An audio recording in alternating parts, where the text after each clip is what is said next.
Le cycle de la vie est devenu une ligne droite. Nous nous sommes habitués au format linéaire du temps et de la vie. Cela nous pousse à croire que la vie avance en ligne droite, et nous espérons qu'elle grimpe vers le haut et vers l'avant, toujours plus haut. Nous rêvons d'une croissance sans fin. Nous pensons que les marches d'une carrière montent toujours, mais dans la vie réelle, on ne monte pas seulement des marches vers le haut. N'oublions pas qu'il y a quelques centaines d'années, nous vivions selon les cycles de la nature. La conscience n'évolue pas aussi vite que la science et d'autres avancées sociétales, qui nous permettent le mode de vie moderne aujourd'hui. Chaque année, nous avons quelque chose de nouveau, que les civilisations anciennes n'avaient pas. Nous nous sommes habitués à des choses qui deviennent de plus en plus confortables pour notre vie quotidienne. Nous cherchons à nous adapter aux changements qui nous entourent et à acheter les dernières tendances de la mode. Rarement la masse des acheteurs réfléchit à l'utilité réelle de chaque fonctionnalité. Combien de fonctions votre téléphone possède-t-il et combien en utilisez-vous réellement?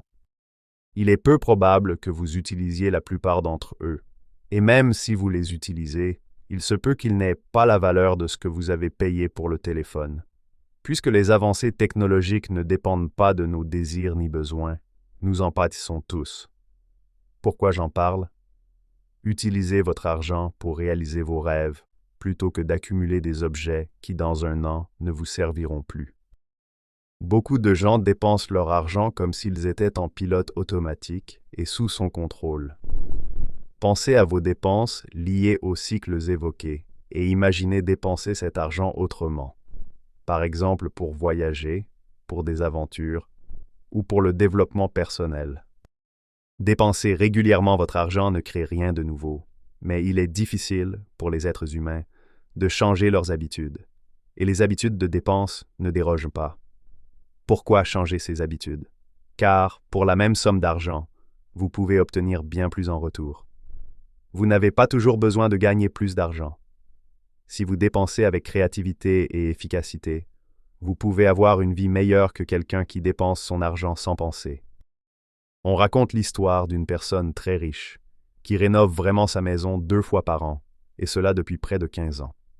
Évidemment, pourquoi donc? C'est le seul domaine dans lequel cette personne a de l'expertise. C'est son seul débouché. Et, comme il ne parvient pas à trouver d'autres activités utiles pour lui, il dépense des fortunes en rénovation. Est-ce que cela améliore vraiment sa vie? Non, pas vraiment. C'est juste une façon de passer le temps pour quelqu'un qui ne trouve pas quelque chose de plus satisfaisant. Avoir beaucoup d'argent ne garantit pas qu'il peut éprouver quelque chose de nouveau. Il est probable que cette personne continue simplement à acheter comme avant d'être riche. Il paye aujourd'hui vraiment plus cher pour les mêmes choses.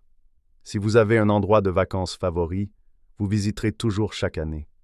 Mais l'augmentation du budget vous pousse à quitter l'hôtel 3 étoiles et passer aux 5 étoiles. Si vous êtes allé rendre visite à vos parents à la veille de Noël chaque année, peu importe la taille de votre compte en banque, vous continuerez à le faire. La seule différence est que vous achèterez des cadeaux plus raffinés et plus coûteux. Si vous aimez un plat donné, l'argent pourrait vous amener à le manger plus souvent. Mais est-ce vraiment un avantage? Si vous faites de l'exercice, avec plus d'argent, vous pourriez fréquenter une salle de sport plus chic. Mais cela fera-t-il grossir vos muscles?